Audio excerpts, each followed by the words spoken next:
அதிமுக முன்னாள் அமைச்சர் சி.வி. சண்முகம் இல்ல திருமண நிகழ்ச்சிக்கு வருகை தந்த அதிமுக பொதுச் செயலாளர் எடப்பாடி கே. பழனிசாமி செல்வங்கள் பல பெற்று வாழ மணமக்களுக்கு வாழ்த்து தெரிவிச்சிருக்காரு. விழாவுக்கு வருகை தந்த அதிமுக பொதுச் செயலாளருக்கு திருமண வீட்டாரும் அதிமுக நிர்வாகிகளும் சிறப்பான வரவேற்பு கொடுத்து அசத்தியிருக்காங்க. திருமண வீட்டில் கலந்துகிட்ட அதிமுக தலைமை கழக நிர்வாகிகள், முன்னாள் அமைச்சர்கள் மற்றும் அதிமுக நிர்வாகிகளை சந்திச்ச அதிமுக பொதுச் செயலாளர் கட்சி பணிகளை தீவிரமா செயலாற்ற ஊக்கமும் கொடுத்திருக்காரு.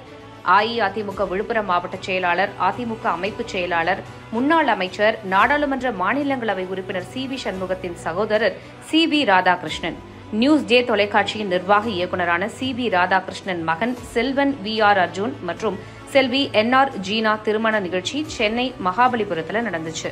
திருமண நிகழ்ச்சியில கலந்துகிட்டு மணமக்களை வாழ்த்த சேலத்தில இருந்து அதிமுக பொதுச் செயலாளர், சட்டமன்ற எதிர்க்கட்சித் தலைவர், முன்னாள் முதலமைச்சர் எடப்பாடி கே. பழனிசாமி கிளம்பி வந்தார். கோவை விமான நிலையத்திலேயே அதிமுக நிர்வாகிகள், சட்டமன்ற உறுப்பினர்கள் பொன்னாடை போர்த்தி அதிமுக பொதுச் செயலாளருக்கு வரவேற்பு கொடுத்து வழி அனுப்பி வச்சாங்க. மகாபலிபுரத்துல திருமண நிகழ்ச்சிக்கு வந்தபோது முன்னாள் அமைச்சர் சி.வி. சண்முகம், அவரோட சகோதரரான மணமகனின் தந்தை சி.வி. ராதாகிருஷ்ணன் அதிமுக பொதுச் செயலாளருக்கு பூங்கொத்து கொடுத்து வரவேற்பு செய்தாங்க.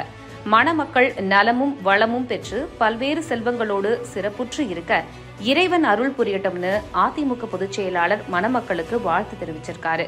திருமண விழாவில் தமிழகம் முழுவதும் இருந்து முன்னாள் அமைச்சர்கள், அதிமுக தலைமை கழக நிர்வாகிகள், மாவட்ட கழக செயலாளர்கள், அதிமுக நிர்வாகிகள் வந்திருந்தாங்க. திருமண நிகழ்ச்சியில கலந்துகிட்ட அதிமுக பொதுச் செயலாளரை சந்திச்ச அதிமுக நிர்வாகிகள் கட்சி பணிகள் குறித்தும் ஆலோசனை செஞ்சிருக்காங்க.